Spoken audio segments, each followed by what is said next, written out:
living. Okay. Because you're a visitor here. Don't forget that. Right, so most of you, I can see they took some photos, some great good memories. So the museum was built in 1990s by Jonas Kakaras and Libertas Klimka. On this hill they made an idea of a museum where folks could touch the sky in a way. And the whole concept was built like the tree of life, and we're now in roots in the past. We're going to travel through the present and eventually to the 7th floor, to the future, to look around the beautiful views. So one of the first etnokosmologists in Lithuania we would call modern day etnokosmologist.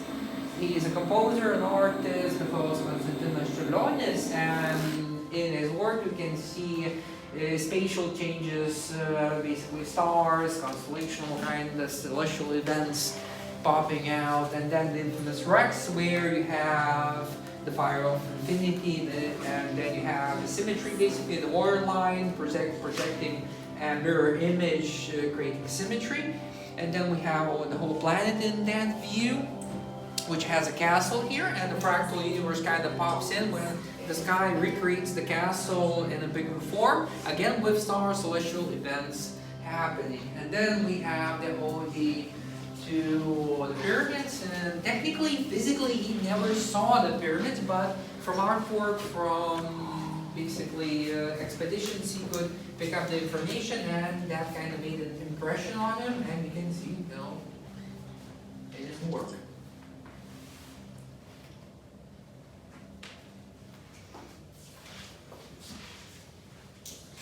Right, probably everybody kind of has a look around, so let's... Are there any special meaning of these lights? Do you know the zodiac signs? Zodiac signs. Capricorn and Sagittarius. Some started. Yes, so they have the stars basically, which if you connect them, they create an image in a way. And when that constellation pops out from the sky in the morning, basically, and it goes where the sun has to come out. So in that position, you have that constellation, for instance, and that month is, your month in a way. Okay. Right. Thank you. Okay.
Right, that's a few notes if you have a look around. We're going to touch on several items. Up we go, so with our estimate past. So we have the failure of substance. Basically, these things were for making straw, yarn, basically for fabric, for materials. And what happens, you have lymph, you have basically a plant which you process it and you have fibers of it. On top top, you just throw it off, and for that little hole, you pull it, slowly making and turning it into yarn. And this item actually, these items are hanging here for another reason, a little bit more connected to the museum, so you can see that little, flower there from those 6 petals.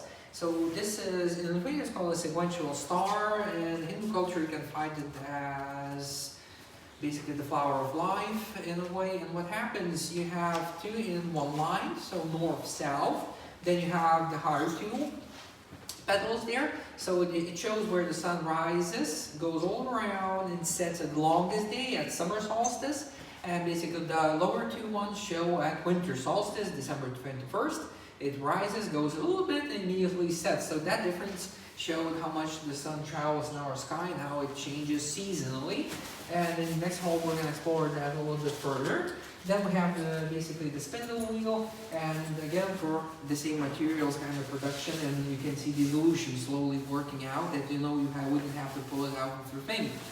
And yarn was used not just for fabrics, we have Lithuanian verbas. So Lithuanian verbas, it would be at Easter time. Basically these are, when Christianity came to our region, the sad reality was we didn't have palm trees, and if you come from the south of Europe, you would see typically at Easter palm trees. It's kind of a normal, typical thing. Since the palm trees didn't grow here and traveling with them was a hassle, it's a complication, so the Christians kind of said, okay, let's roll for it. They got that for thousands of years, so it kind of works. So we have this at Easter, and this was basically with a saying that I'm not hitting you, it's hitting you. So the reality was to hit out the laziness, the winter laziness, kind of to get you rolling slowly. And then we have in Lithuania they're called soldates, the gardens will be typically shown. And this is a very good example of fractals. And have you ever heard about fractals? Yeah. Yes. Awesome. So what is a fractal? It's a figure that it repeats In different many proportions, times. yeah. Yes, awesome. So the basic idea is, you have a little piece of the puzzle, like this little piece, and basically repeating it, it creates an image. And our ancestors, where could they have seen this? For instance, you take a tree leaf, and from the tree leaf you just put it on your back, basically, and you can take a photo of the tree leaf's back. And now these days phones have micro settings, you can actually zoom in and see there's a little pattern, and each leaf is different. That's why, because it has a little different pattern, which creates the whole structure of it. And our ancestors, in a way, could have seen it and recreating in this image. And if you would see the interpretation, basically this is a wedding garden, and you have here, let's say, the ancestors, your parents, and eventually the two loved ones dancing, connecting families, worlds in a way, understanding the whole concept. And this was not just a decoration, it's a great thing for the kids. Until 7 years, your brain is developing, spatial understanding, all the creativity kind of is crammed into that 7 years. If you have these, complex geometric structures in your surroundings, that kind of puts in a little bit more brain power. That kind of shows off in our creativity. So we have a violin. This violin is probably a very good chance it is from oak. The whole violin is from oak, and if you know a typical violin, it's basically made from the Christmas tree and the bark. So typically are 2 woods used for acoustic chambers. And this was found about 40 kilometers from the museum, so the whole structure is 17th century, something like that we copied, except for the F-holes. So the F-holes can go back even to the 15th century. So it's kind of hybrid, so they could have seen, still a developmental kind of issue, and well, they worked it out as they went. And then we have this. I saw a couple of you looking at it. So this is the first GPS. It's called Astrolabia. So what happens, like it's hanging here, you would typically take it with your hand and just basically look at the stars. And what happens? You have here one piece here and another piece here. So from one, a shadow falls on another one, and basically that's how you align this with your sun, let's say. And what happens, you have your sun up there, and you have your horizon. And between the horizon and the sun, you have your latitude. Latitude, longitude, geometry, awesome. So what happens, you have your latitude like this, and for longitude you need a time. So what happens, you make this as a sun clock, and you have to have a compass. If it falls a shadow, you can say, okay, we're midday. So midday here, and you then look to your clock. At that time, you could have had the candle vibrating, and basically you know that in that city, there's a 2-hour difference. On the map, you take that city and mark it out 2 hours, basically that gap, and suddenly you have your position on the map. So until 1992, roughly, this way was the main way with all the natural looking around, because GPS, well, when the Soviet Union collapsed, only then we got the GPS to use it. And you know who discovered the astrolabe? Well, before even Jesus Christ it was used, so nobody knows for sure who actually conjured up this thing. But all the modern cartography, map making, astronomy, pretty much with this Yes, tool. but in which country? It was Portugal. But He's not not very priest. Portugal, it was. Sextant, maybe. About the sextant, yes. You have roots of the sextants there. I think I saw one of those. But But we're gonna have another hall. The Okay. sextant, you're gonna physically see it, and the sextant came in roughly at 16th century, something like that. So there's a high chance that, yeah, you might be mixing them up because they're two navigational tools. Okay, maybe. There's the chance. I will check. Okay. Okay. Right. Any questions? Can we move along then to the next hall?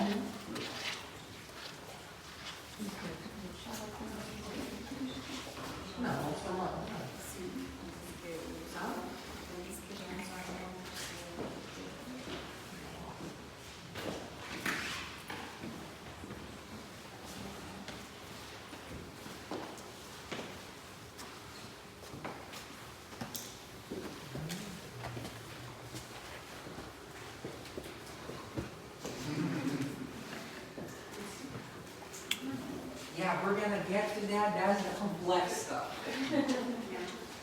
Let's start off with the easy stuff, kinda, and we're gonna just slowly work ourselves up to the quantum physics and things like that. Right. So, as you can see, we're traveling around the sun. Yeah. So as you just saw, basically what happens, we're traveling around the sun. It's a cycle, and the cycle repeats itself, and our ancestors saw it as a great gift. And you can see, well, basically every month got the name for a reason, that, you know, some works had to be done connected to that month, and you always had to look to the future, something what's gonna happen. So anybody can pick, you know, a month, let's say? April Fools, awesome. So yeah, April Fools, April pranks, basically it's a very old celebration. Comes back almost from pagan times. You have some fun with your neighbor, you know, do some pranks, practical jokes, and then we can see immediately the first, basically for groundbreakings, all the work kind of starts off slowly outside, and then you have the 23rd, Yori, Shepherd's Day. So this day usually kids didn't like, because at this day school ended. At that time, school was a great thing because you had books, you can read, you can explore. Because, well, after this day, 4 or 5 in the morning, you get pretty much kicked out. You know, when the morning dew, you're barefooted and you go to look for the animals or do some work. So it was, you know, cold, not fun, because April at the beginning, well, in Lithuania, you have to understand the ground is still kind of 0, almost minus a couple of degrees, so it's not fun. And you look around, you can see a brown pie just fell out, and you just jump into it. You know, it covers your feet, it stinks a little bit, but it's warm.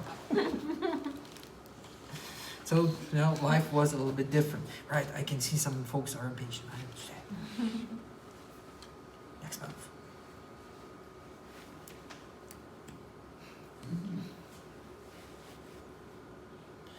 Right, so August is one of those months where a lot of, you know, kind of last minute deeds have to be done, all the preparation basically. What happens immediately, can see the apple feast, so you're looking at the first pickings of the apples, and slowly all the work kind of works out that actually have to take care of the bees and overlook the elderly in a way, because you can see, for instance, at 15 we have a celebration where all the potions were brought, medical potions, you know, from flowers, and all the preparation for winter, because you had to have some medicine. Immediately the next day, same roof, we have Nurse basically Appreciation Day, where you remember all the folks that, you know, have to do the work, and usually nurses at that day got gifts from families, because, well, the winter is, you know, never know what's gonna happen. in But a you way. speak about Lithuanian traditions. Yeah, this is Yes. mostly concentrated our region. Nevertheless, when we look through the broader Christian kind of perspective, we have mostly, you know, similar celebrations in a way in most cultures. Right, let's bounce back. Alright, what's next on the chopping block? February. Winter time. Yeah, wintertime, it's the last month of the winter. We in Lithuania have a saying, it goes something like, at summertime prepare your sled, and wintertime prepare your wheels. Always thinking into the future. And this month was where everybody kind of looks, you know, it's finally here, we're almost there, you know, the winter's over, all the dangers are over, because, well, we're looking into Easter, basically what happens, because you can see Flag Day, you have to Flax Day, basically lymph, it's a plant, and flax seeds are lymph seeds basically, so you check your storage, because you have to see that in the beginning, and slowly everything kind of starts to work towards the beginning and looking into the future. And then we have Mardi Gras. So it's one of those celebrations where everybody dons masks, scared masks, because, well, the winter was scary, and our folklore says how a little boy is going to sleep and he looks through the window and he can see two eyes beating at him. You know, the wolves come in and just check out how tasty you look, because it's minus 20 degrees and inside, you know, tasty food. So it was a very scary time, and that's why, you know, the cleaning, the psychological kind of cleaning, because we burned an image of winter for that idea that, you know, winter is cold and fire, and all the kind of psychological idea was to, you know, forget the fears and then look into the future that we're kind of done with it. Kaip lietuviškai Mardi Gras? Okay. Nu, taip, aš irgi buvau pasimetęs. Aš irgi kažkaip labai pasimetus, nes kažkaip tikrai verčiasi. Yra 3 ar 4 vertimai, tai čia komisija nusprendė. Supratau. Right. Okay, about June. Just a moment. June has issues. There's a lot of folks who were born on June, so that button kind of failed immediately. So as you can see at the beginning of June, immediately we have Father's Day, you know, remembering the fathers. That's a very important kind of celebration where, you know, in the process still exists, the father is necessary in a way. And then immediately you have a celebration which is marked for the summer solstice, as I spoke. The sun is in the highest position. You basically kind of celebrated swimming in the morning dew, running around, you know, it was a great time because it never got in the dark, it's warm. And the veterans of life, the seniors, basically looked at this day that, well, it's a very sad day because after today the sun's going down. You need the whole mentality kind of changes to autumn, winter survival mode immediately kind of kicks in. So you still have some couple of, you know, days to have, you know, a celebration, to enjoy those days. In the end of the month, immediately you can see a cloth fair. So basically for fabrics, what you made through the winter, you have to sell out at this period, because immediately after this, you're gonna take off the lymph and you're gonna all prepare again the whole cycle for winter. So it's kind of cleaning out, you know, stock time. Right. Could you select November? Okay, just a moment. Okay, November should be here. I was born in November. So this is one of the, let's say, more fun days. You can see All Souls Day, so it was a celebration where we have to remember everybody that passed away through the years, all our ancestors. At the same time, all the leaves are falling, basically nature is dying, so the whole concept is to remember, the great summer, the great times, and eventually it kind of, boggles down.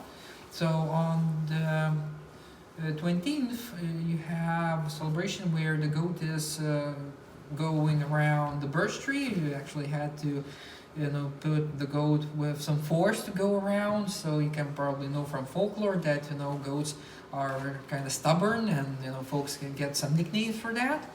So it was a celebration because no TV, I have to remember at that time. So grown-up men, strong men had to work around that problem.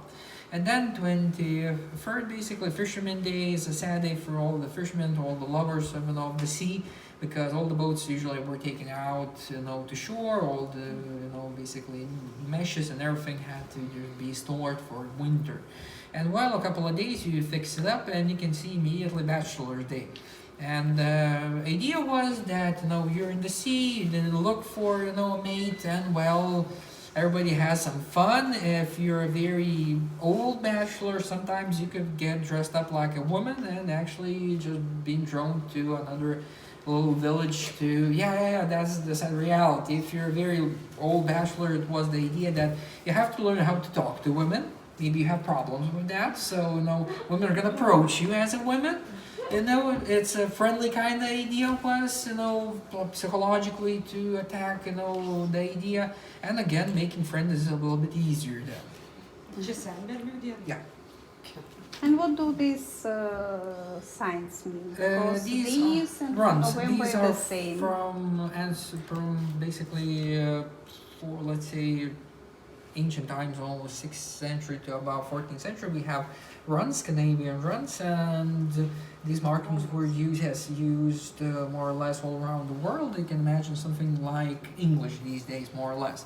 So until the 14th century, then roughly in the 14th century, Christianity kind of came in, and Latin started to just push out this type of language. But July and November is the same sign. Direction is different. Yeah, different direction, yeah. July you're going up, yep, Okay. and November you're going down. Okay. Right. Right. We're good? Everybody's happy? We can move on?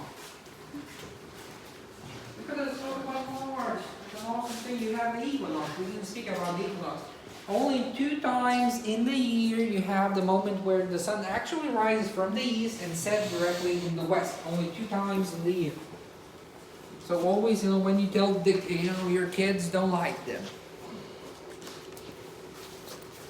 Right, so from the easy stuff to the complicated stuff.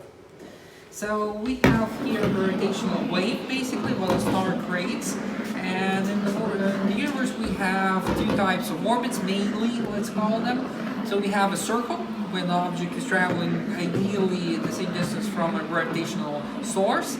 And the second one is elliptical, as you can see. So mostly, commonly you can find the universe elliptical. They're the easiest to find, because we have an elliptical orbit from 150 million kilometer distance from the sun. About 5 million kilometers we get closer and farther from the sun each year. At January we're the closest to the sun. So as you can see this, and then we have an extreme elliptical example.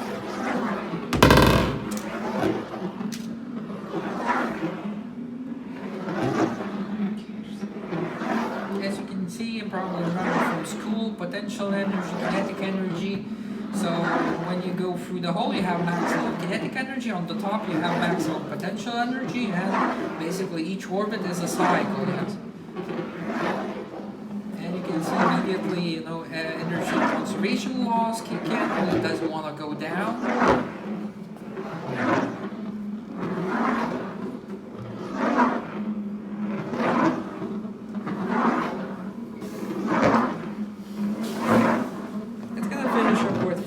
It's a minute.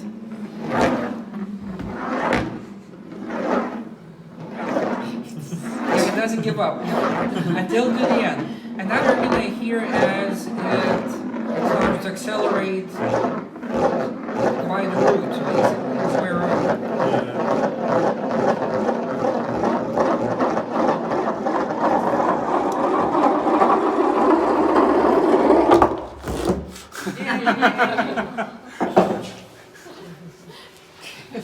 In billiard. Yeah, everybody loves this one. Especially the kids, you know. Yeah. They can be all screamy, shouty, things like that. You just roll that ball, and suddenly everybody forgets that they exist. It's awesome. We can hear your thoughts. So remember in the old times before even Christianity, we thought that, well, we're the center of the universe and our planet is in the center. And it kind of was backed up when Christianity liked this idea because, well, God created the earth, you know, the sky and the heavens eventually, and the idea was that we're in the middle. But, you know, 400 roughly years of scientific observations, and you can see immediately all the loops kind of kicking in. So the reality was that the model was flawed, and, well, eventually we kind of figured out that the sun is in the center. That's why we have the heliocentric system. We're living in this kind of type, where the sun is in the middle. And this is a static image, a snapshot you could call, of our solar system, because we're kind of moving in a circle. But the reality is a little bit different, because the whole solar system is moving. Our sun is moving constantly, actually. So what happens, when the sun moves in a straight line, we're in the back there, and we're just traveling on this kind of like this table in the rabbit hole. So for roughly 4.6 billion years, we're traveling in the back of the sun, rolling and trying to get to it to actually fall into the sun like that ball tried to do, and eventually it kind of succeeded. So when you look at this table, and we have to remember Einstein when he spoke about gravitational waves and basically gravitational deformation, space-time deformation, ether as he called it. So the sun is going from the top to the bottom, creating a gravitational wave like this. And you can see something similar, for instance, at a river. What happens in a river, if something pops out from the surface, after it, you can see a little wave forming. So our sun is just, you know, poking through the space-time. We don't still know what it's technically going through.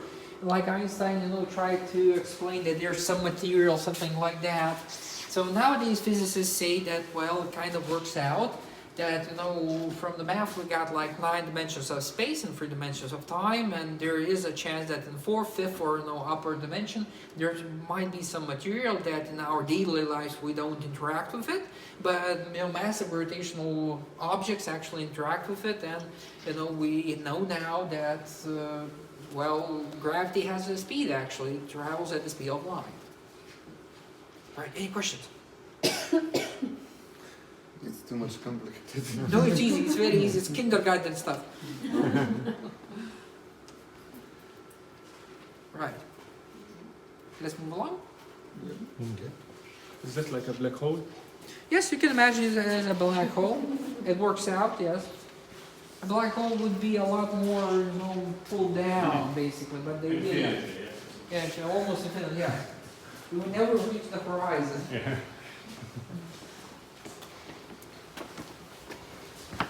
And the way that it does, it's like a atomic energy symbol. Yes, sir. And the spatial, you know, distances, and in that, unless you have massive, you know, in scales, if you know, a proton is roughly a size of a basketball, and the electron is orbiting around, it would be like 5 kilometers, almost 7 kilometers to, you know, varying basically of distance. So when we look at stars and things like that, again, we still get those kilometers almost right into. Вот надо. Что такие? Смотри, какие-то металлы, наверное. А сколько металлов ты таскаешь с металлом? Металлы.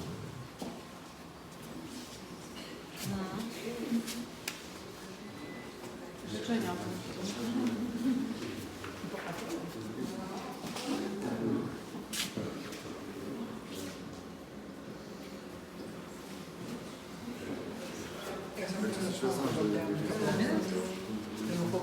Take some selfies. These are some metals, maybe. These are meteorites. For the first floor and up, we have 3 meteorites. So, for instance, probably, you know, who wants to probably hearing me. So, for instance, we have here, these are aerolites, rock-based minerals. So, yes, and basically this is from Africa, South Africa. This is from Chelyabinsk. So in Russia, you probably remember Chelyabinsk in 2013. In the morning, everybody's going to work, you know, suddenly a flash of light, and everybody starts to look through the windows, and the windows come to them. So, well, the reality is like it's with lightning. If you see, the light and sound travels a little bit slower. So that's why the old windows come in, just a couple of minutes later, because it exploded about 40 kilometers above the surface. So when it just hit the first kind of indications of an atmosphere, it traveled, so fast, and it was brittle because it's an airline, basically it's rock. And that kind of saved them because it exploded about 40 kilometers above the surface with about 70 kilotons of energy. So imagine how much energy that is. You probably remember from history Hiroshima. Yeah. What happened. So about half a kilometer above the surface, about 17 kilotons were detonated. That was enough actually to destroy the whole city. So you were lucky because, for instance, if it would have been a metal one like these from North Argentina, basically, Campo de Cielo, it could have been the explosion enough, quite big, almost the same as in Tunguska. Tunguska, maybe some of you have heard about Tunguska. Yeah. In 1908, June 30th, basically there was a flash about 2,000 kilometers from Moscow. A flash was, visible from that distance, and it's estimated that the object had to explode about 3 to 5 kilometers above the surface.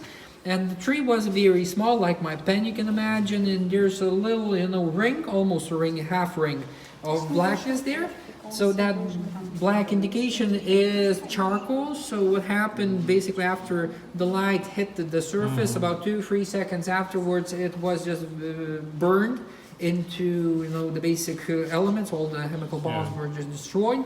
So if it would have been standing next to it, the reality is our skin would have become charcoal in seconds. About our eyes, there's nothing to say.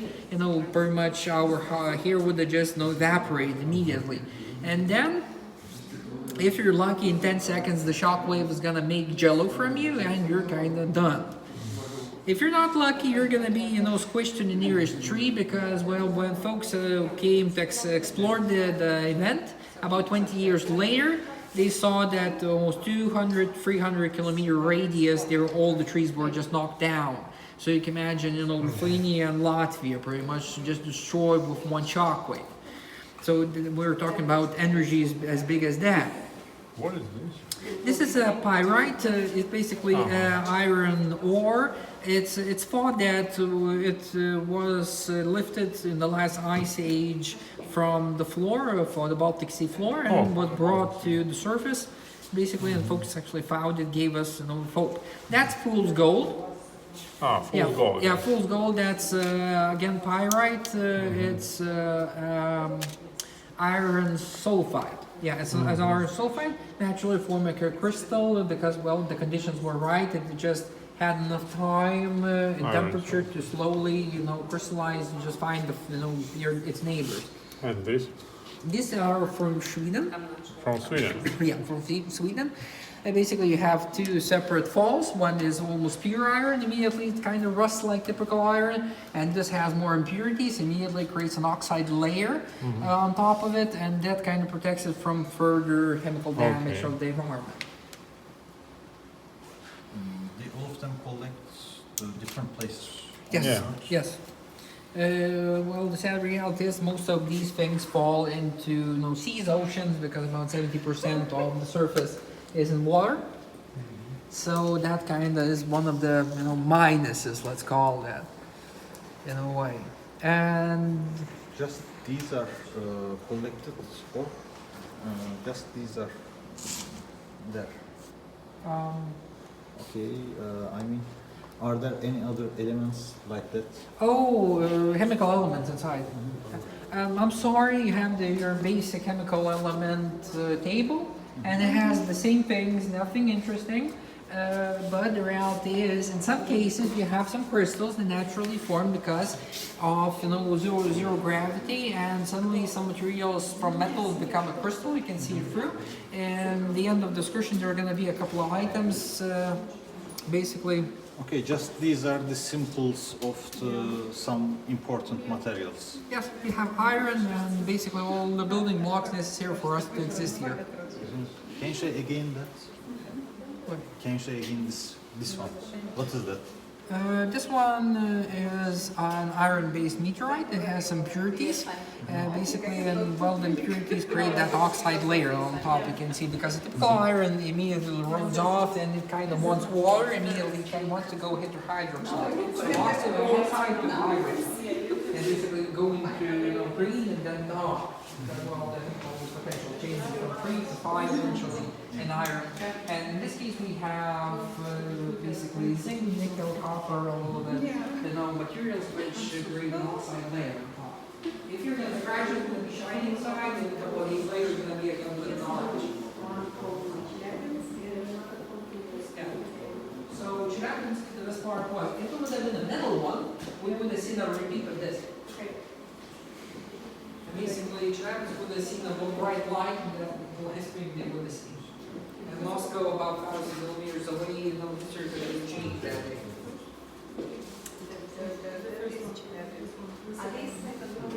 That one is Slichotekini.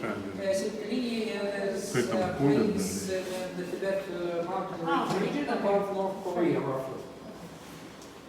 So often materials were falling. You're falling every day as we speak, and there are little particles falling out here. The little ones start off, the little small start, I'll take a wish.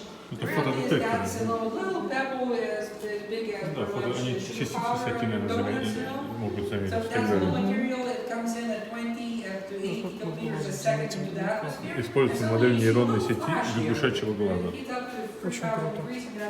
из архива кафедры физики полупроводников. Фотоматрица, параллельного сканирования и лунофот, или программа лунофот. А здесь фотодетектор для введения информации, электронные приборы, созданные кафедры физики проводников.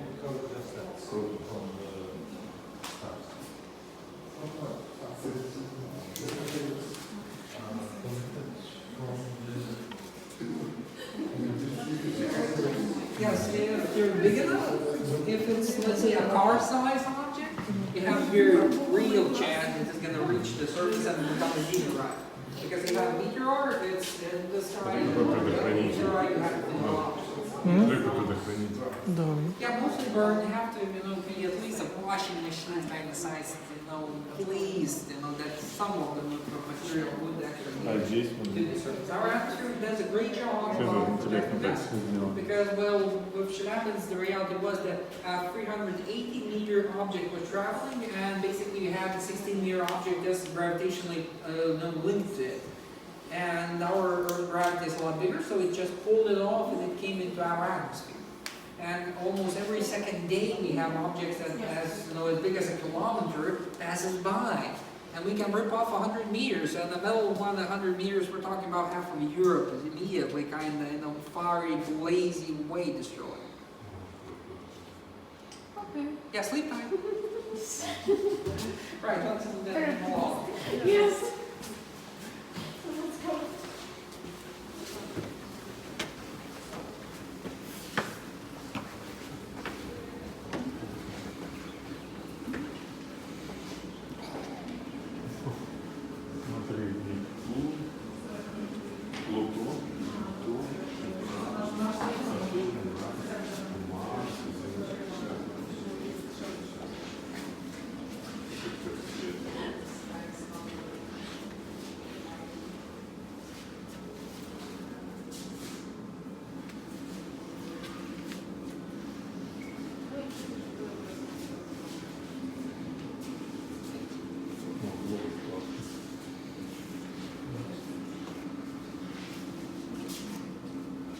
Он какой-то очень четкий.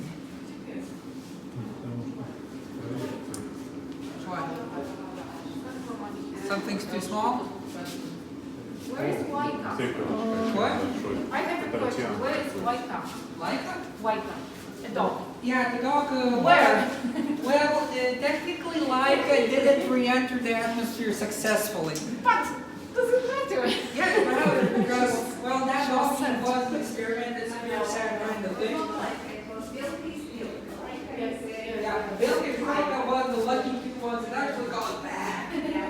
So the reality, yeah, is. Where are Well, the animals were in exhibition for a while, but in reality, took them out. Well, the dog is a very sad kind of thing because when, for orbits, kind of the temperature started to go up to 60 degrees, the dog was in pain, and they just opened the whole, pretty much the valve, and the dog kind of froze up. It's a very painful kind of experience, actually, to be when the atmosphere releases. Yes, to be. Yes, I believe it's. Yeah, the reality is that the more gruesome it is, the more they listen. That's why I must be. Yeah, that's the only reality because there are more gruesome things. You're gonna probably fly back home in the plane. Awesome. You're gonna have nightmares after leaving. So yes, that's the part. Yeah. So what happens in our world here, as you can see, our globe. So the whole planet is about 20,756, something like that, kilometers in diameter.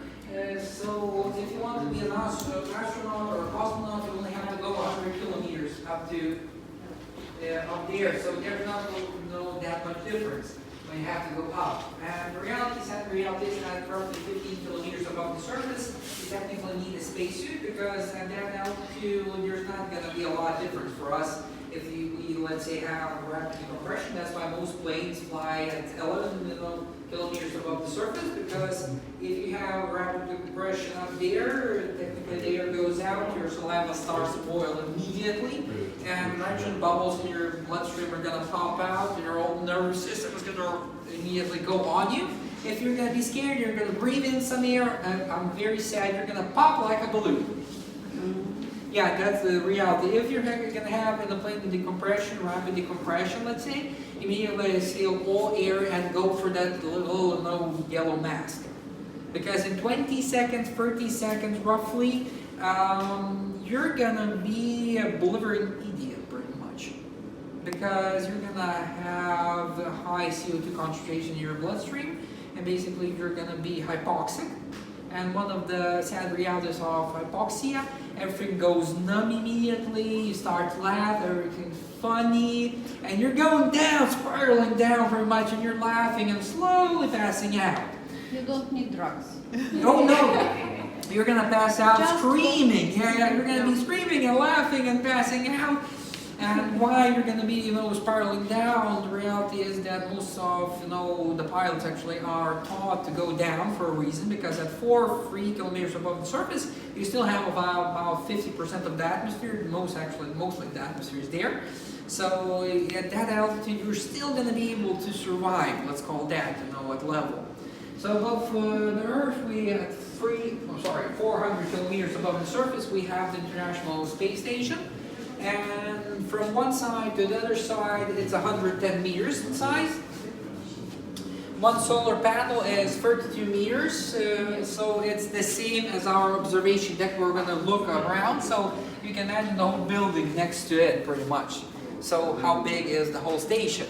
And from 2000, basically we have guinea pigs. So these guinea pigs, usually at first stayed about 3 months, 6 months, now almost 2 years. You can see these guinea pigs in space, and they're called astronauts, cosmonauts. And while they're guinea pigs, the reality is we have to check out what happens to the body when you go to microgravity, how we adapt. And we actually didn't see anything very, distressing in a way. The reality is how our, work about our body is that if we don't move, we immediately get old, and our basically bones go bad. So osteoporosis, probably heard about that. So osteoporosis, when your bone basically density goes down. So what happens here, because you're old, kind of 5 years, in there it's just 2 weeks. In 2 weeks, our body immediately adapts to the fact that there are no microfractures in the bone structure. Immediately, you don't need to repair it, and it just goes down. Just in a month, you're going to lose about 1% of your bone mass. And again, for instance, your muscle deteriorate quite fast because you're not moving that much, you're not fighting gravity on a daily basis.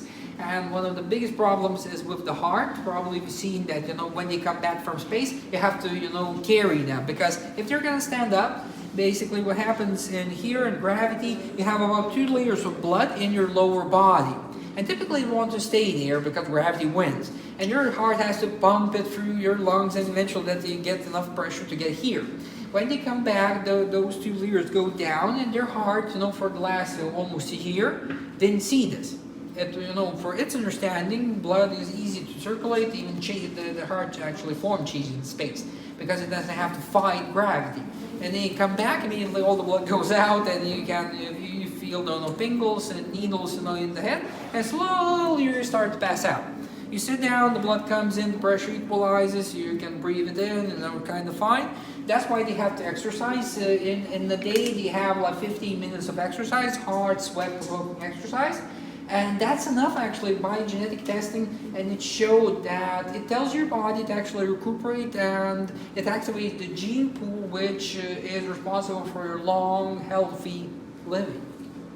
So they don't suffer osteoporosis after coming back from space? If they exercise, what happens typically on the ground when you're moving, your bones have microfractures, you're a little bit broken. And your body has an indication that, okay, we have to repair it. Then basically... Sends calcium. Yeah, and sends calcium, and sends neurodegenerative factors inside, basically, which kind of tells the body you have to repair. Because there are 2 mechanisms in the body. One eats calcium that you would live and be able to support yourself, and another one puts it there. So one kind of takes a holiday there because you don't have no repairs necessary, and the eating one is still going. It needs that calcium. But how do they make exercises? Just moving? Yes, movement. For instance, you should be able in one of them to Because see. it looks like he's making pictures and these are working. I don't see exercises. Yeah, exercise is basically you have a rack here, and the rack is a bungee rack where you can do pull-ups, push-ups, and there's a bike there. Actually, there's a pedal. You can see it physically. But there is a stationary bike. You strap yourself in and you can pedal. And basically it produces resistance. And then rowing there, like on the ground, probably you've seen in gyms, there are rowing machines, basically a little, ballast there, which you pull back and forth. It's a very small machine, just in the main part. And they have that there. It's one of the best actual items. It's a very small exercise, item, but it's a very effective one. Right, I can see most of you bored. We can then move along. Right, you're tired, it was a long day. Any questions maybe? Not yet, awesome.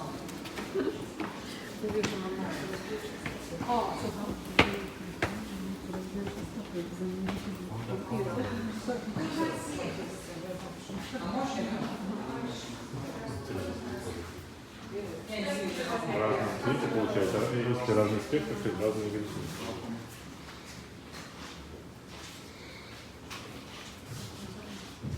Yeah, we found through time and space, basically, you can see that we're in the past, present, and eventually future. We can see ID changes, how technology evolved in the way through from the past. And when we look, for instance, we have Da Vinci work here, so Da Vinci flying machines, parachute technologies, we have 3-stage rocket systems, and that kind of inspires from ground to build Saturn V. The Apollo program kind of kicks in. Man walks on the moon, picks up some material, and again comes back with parachutes. Still, Elon Musk has to use parachutes up to today. It's the safest, most reliable way to get back home. And then we have robots. When we look to the future, we have robots, and these days these robots are quite famous. In Hollywood movies, you can see them, how they know how to attack us, destroy us, and things like that. So our technology, again, is sometimes a blessing, sometimes it can be a curse, because, well, these days, you wake up and your phone immediately kind of clings to your hand. You don't even think about it, and you have to remember. In 2011, we had the first smartphone as an ideal smartphone that we nowadays don't understand. So 10 years roughly on the road, and we're kind of just getting to use of it. And the sad reality is your grandkids or grandkids are kind of going to come one day and they're going to be like, How did you look to that, two-dimensional kind of screen which doesn't have any taste or smell? Why do you have to touch everything? Because it's gonna be all mind controlled in a way, and all gaming kind of things are gonna be. You had to use your hands. It had to be, hell to do that. The kids are not gonna stand that. Cameras and these things, they're gonna be mesmerizing for them because 8 megapixels, why did you need that? 58 megapixels here. And you got stereo vision, quite good quality, You focus it in, you take a picture and you can share it immediately. Pretty much. When you tell them that the computer was 64K, Oh, Nobody no, remembers 64. that. Huh? Mostly nobody remembers that. no. yeah, when That we're gonna shows talk already. about Windows XP. Not Windows XP, it's Commodore 64, 64K in the computer. And you used to do a program in 64K. That's magical. Or Amiga 500, I don't know whether you had it. 500K. And when I had 1 megabyte, I was, yes. Yes, I know those times Yeah. where most computers were the same Yeah. as you get today in the calculator. Yeah.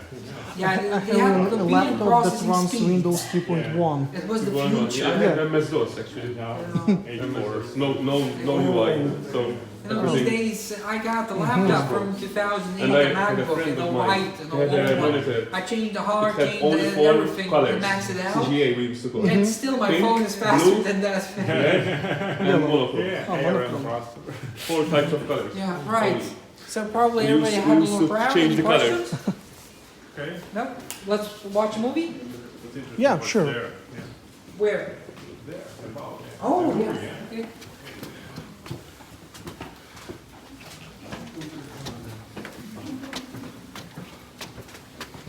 So yeah, have a seat.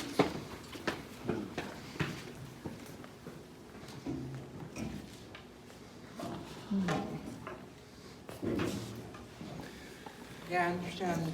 It's awesome to sit down.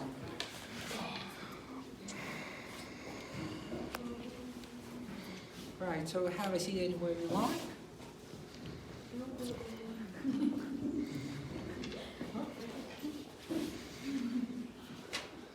Okay, we're all here. So we're gonna see a movie about sizes. So we're gonna start off with human size, then we're gonna go down to the smallest possible materials. There's gonna be a blue circle on the right side of the screen, and there's gonna be the optical edge where technically our eye is not capable to see beyond. We have to use electron microscopes and things like that to actually see beyond those sizes. And then from the smallest, we're gonna go back to the biggest ones. And in Lithuania, there's gonna be an S with a crown outside and an M. Lithuania Šemet, it would be šviesmečiai, it would be light years basically. So the distance what the light travels in one orbital year of our Earth. Right, so basic information, best of viewing.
so we're gonna now go to the 7th floor.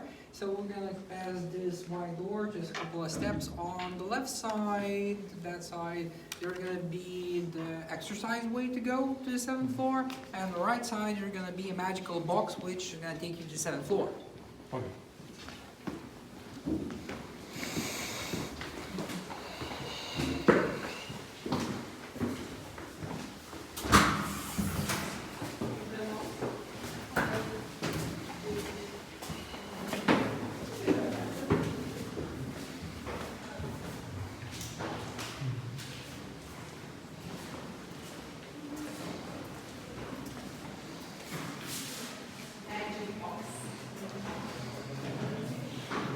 Everybody likes the magic box. On the right side, you can press a button here and 7th floor.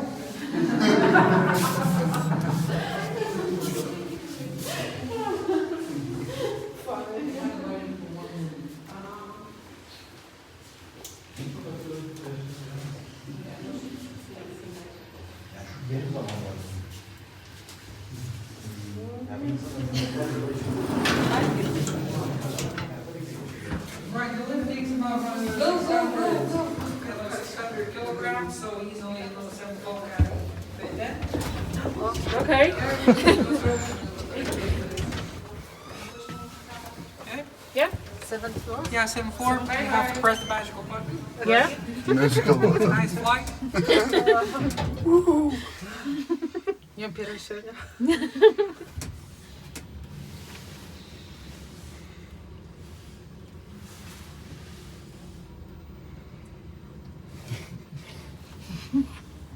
I hope it doesn't stop. Yeah. I don't know. Let's see. Would you like to stop? No, better. In the past, the lifts used to have a button stop. No. Yeah, they I used have, to. Yeah, I but just have a ring. My dad used to press it so that I get. Yeah. okay, Yeah. so no, there are no something like that. No, just no, to just open and yeah. alarm. It's just ring. I think. What's that? I don't know. Maybe. Yeah. Oh, there's so white. Okay.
trying to see the spray out the particles, and okay, we go like this. We see no particles, we know those particles, we gotta write them, we write the way and how the is it. Okay, this has that kind of particle, that kind of, and then eventually we want to find that particle.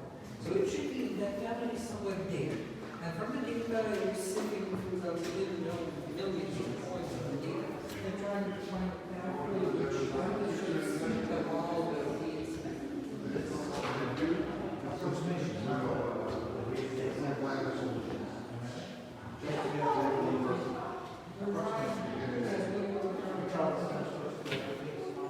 and you're always has some deviation disturbances, basically the measurement accuracy, and basically your measurement of the density and again, we have to understand that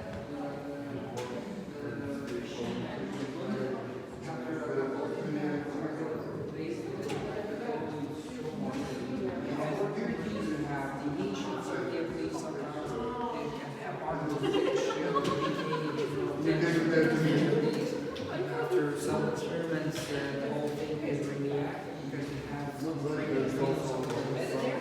And you're kind of popping around, go out, and suddenly you can have let's say, an atom that's kind of stable, you got a neutrino, it's unstable, it's not going to throw out that much. It's going to go on. So you have separation, and you have to the particles, and you have different proton numbers. And as I said, when we see here about lakes, even there we can see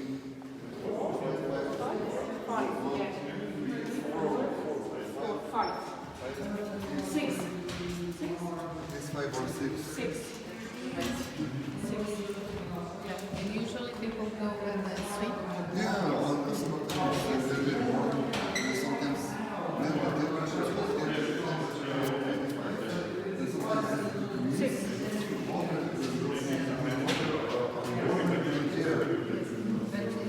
People usually go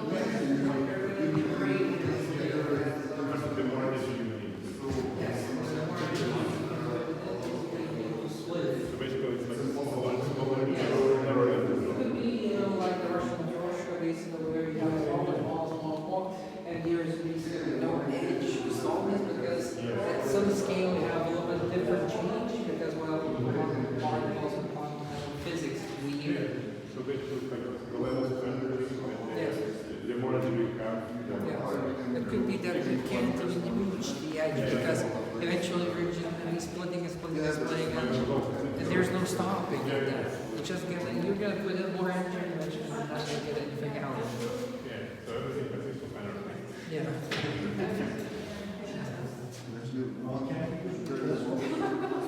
They are telescopes, no? They are just the real ones, yes? Those telescopes. Oh, yeah, we wanted to give folks a possibility to see the surroundings, but the glass and the metal was very interrupting the whole experience, so we went for smartphones.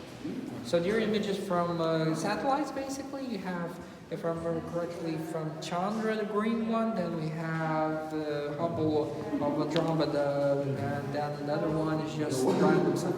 That's the observatory, the University Observatory, which is an astronomical observatory basically called. It has the biggest telescope in the Baltic region, 1 meter 65 centimeters, from my knowledge, and a little bit of Europe actually, one of the biggest ones would be. It actually, the mirror was refurbished like 5 almost years ago, and it got this new spectrograph, and now it's looking for exoplanets. Yeah, but it's not top rate. It is possible also for tourists to come. Yeah, they actually put in the description because it's a big yellow telescope for 3 months, something like that. Yeah, like we have on that orange building, there are 2 telescopes, 40 and 60 centimeters, and we have the same here and here, and 80 centimeters to the telescope and a 40, and this was designed, is designed for basically observing, with the naked eye, the visitors have an excursion about an hour and a half, and found objects with the guide's explanation and relative perspective. There's a feature, the bats,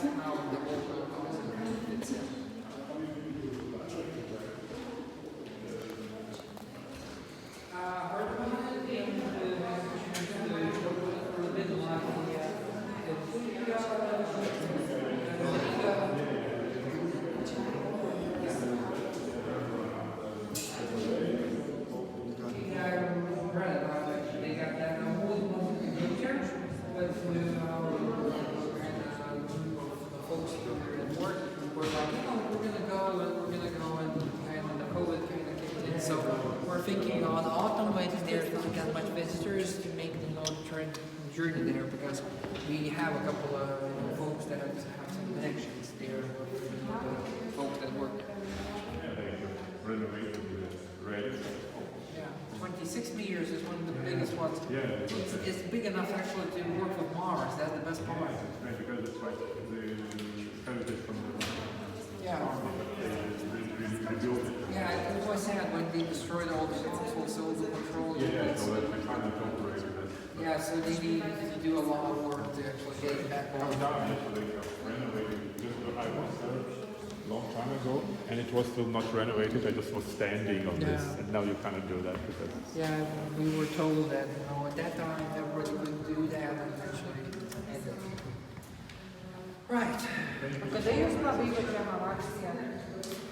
Єдина реновація повинна по пільну ковіду.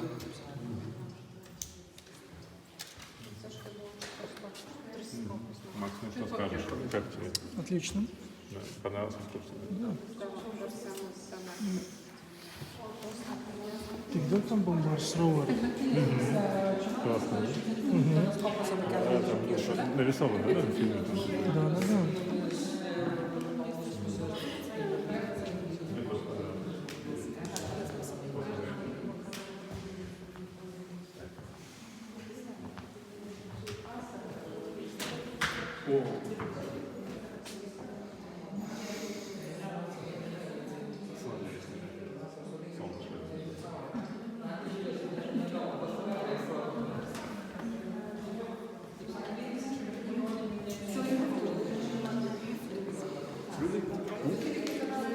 Look, you have to place this video on YouTube. Yeah, sure. It's a very nice excursion for the whole. We have filmed everything. Yeah. Did all the work here. It's a calendar. Remember the sequential star from the first hall? So the spikes have the same With the meaning. month, yeah. Yeah, you have the sun clock at the south, so basically, and then you have the understanding of the spikes. Yes, first floor now. Probably we're going to want to use the magical box. Okay. Yes. Yeah, the first floor, and then the first floor, there's going to be freedom.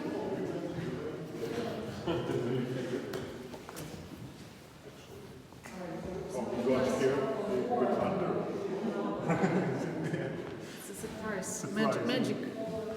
Yeah, we got under this, you see, because we went in there, but we went under this, Yes. and so we went to. That's why we didn't have the mobile connections. Yeah.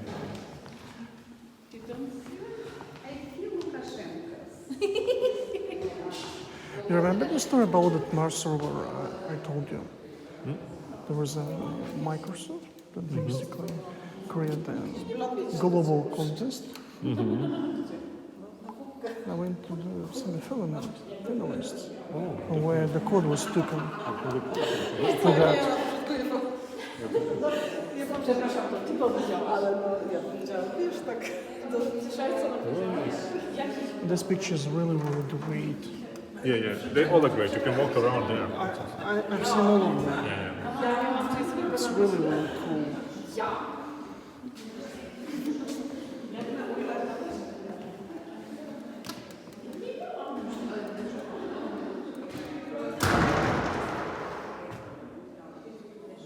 Потом надо будет тебе видео это дать. Это? Ты хочешь его засунуть? Ну, я могу тебе его дать, если захочешь. Да, можно. Да. Очень классно.